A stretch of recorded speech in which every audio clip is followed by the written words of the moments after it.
اور کیا اس کو کہہ سکے کہ دیکھو بہت برا. ہم دونوں ایک دوسرے کو دیکھ لیا کریں, ہم دونوں ایک دوسرے کے لطیفوں میں شریک رہیں, بس یہی کافی ہے, دوسروں کو دیکھنے کی ضرورت نہیں ہے. یہ حلال ہے, وہ سب حرام ہے. لیکن دوستو یہ ہوگا تب جب ہم اپنی اپنی فکر کریں. بیوی بھی اپنی ذات کی فکر کرے, مجھے صفات والا بننا ہے, مجھے باکمال بننا ہے, مجھے نمازی تہجد گزار بننا ہے, مجھے قرآن پاک کی تلاوت کرنے والا بننا ہے, مجھے اپنے اپنے کام خود سمیٹنے ہیں, مجھے اپنے کپڑوں کو باتھ روم سے نکال کر خود ڈسٹ بین میں ڈالنا ہے, مجھے اپنے کپڑوں کو واشنگ مشین میں خود ڈالنا ہے. ہر آدمی اگر اپنا اپنے کام کی ذمہ داری لے لے تو دوستو یہ بھی ایک دوسرے کے ساتھ میں کتنا بڑا تعاون ہوتا ہے. ہر آدمی اپنی اپنی ذمہ داری کام کی اگر لے لے تو یہ بھی دوسرے کے ساتھ کتنا بڑا تعاون ہوتا ہے.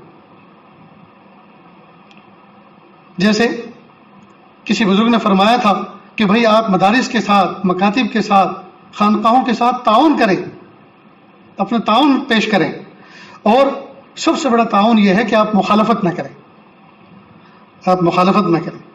تو عائلی زندگی, خاندانی زندگی گزارنے میں ایک کمال یہ بھی ہے کہ اگر کسی کا ساتھ نہ دے تو کم از کم اپنا اپنا کام تو نبھائیں. اگر کسی کی تعریف نہیں کر سکتی پھوٹے منہ تو کم از کم اس کی برائی تو نہ کریں, بے ضرر بن کر رہیں.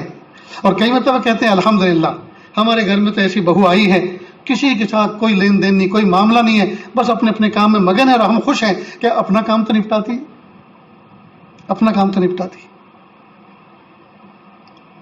تو دوستو اس بات پر اس کا فکر کریں, اس کا اہتمام کریں کہ ہم اپنے کاموں کی ذمہ داری خود لیں, اپنے لیے اپنی ذات کو کسی پر بوجھ نہ بنائیں, بوجھ نہ بنائیں. دوسرا یہ کہ اپنی ذات کی اصلاح کی فکر کریں, اپنی اصلاح کی فکر کریں.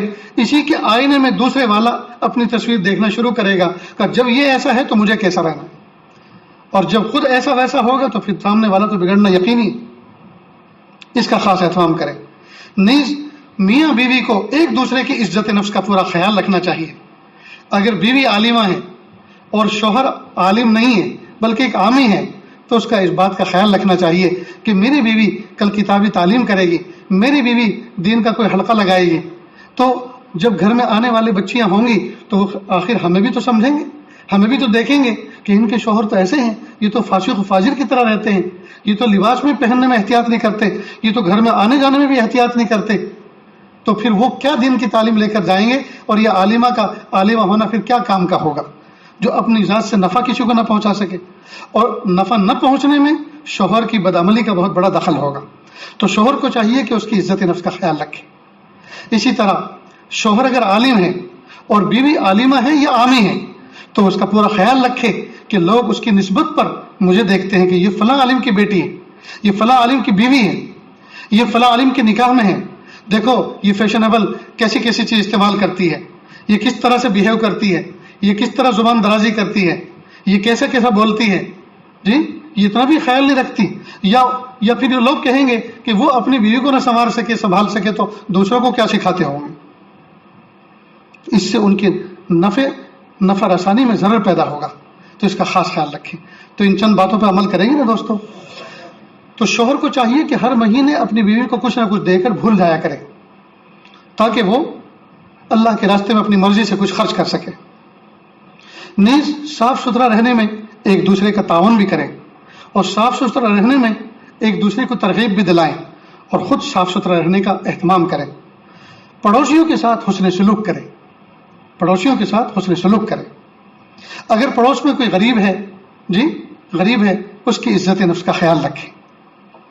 ہمارے بزرگوں نے اس بات کا خیال کیا کہ اگر آپ کے پڑوس میں کوئی یتیم بچے رہتے ہیں, غریب ہیں, تو آپ پھل کھا کر چھلکوں کو دروازے کے باہر جو کوڑا دان بنا ہوتا وہاں مت پھینکیں, اس لیے کہ ان بچوں کی نظر پڑے گی تو ان کو اپنے ماں باپ یاد آئیں گے, کاش ہمارے ماں باپ ہوتے تو ہمیں بھی فروٹ لا کے کھلاتے. اگر آپ اپنے بچوں کو کھلونا دے کر کھلانا چاہتے ہیں تو بہتر ہے کہ چھوٹا موٹا کھلونا ان یتیم بچوں کے لیے لے آئے. اور اگر آپ اس قابل نہیں ہیں تو پھر اپنے بچوں کو کہیں کہ وہ بچے کھلونا لے کر باہر کھیلنے نہ جائیں, اس لیے کہ ان بچوں کو اپنے ماں باپ یاد آ جائیں گے, ان کا دل ٹوٹے گا. غرض یہ کہ ہم اپنی زندگی کو اس طرح سے مینٹین کریں کہ ہماری زندگی سے, ہمارے بیہیو سے, ہمارے برتاؤ سے کسی کا دل نہ ٹوٹے. جس کا خیال رکھے گی نا دوستو, اللہ تعالیٰ سے دعا ہے اللہ تعالیٰ من حیث الفرد حضور پاک صلی اللہ علیہ وسلم کا بحیثیت امتی ہونے کے اللہ تعالی ہمیں اپنی اصلاح کی فکر کرنے کی توفیق عطا فرمائے۔ وآخر دعوانا ان الحمد للہ رب العالمین۔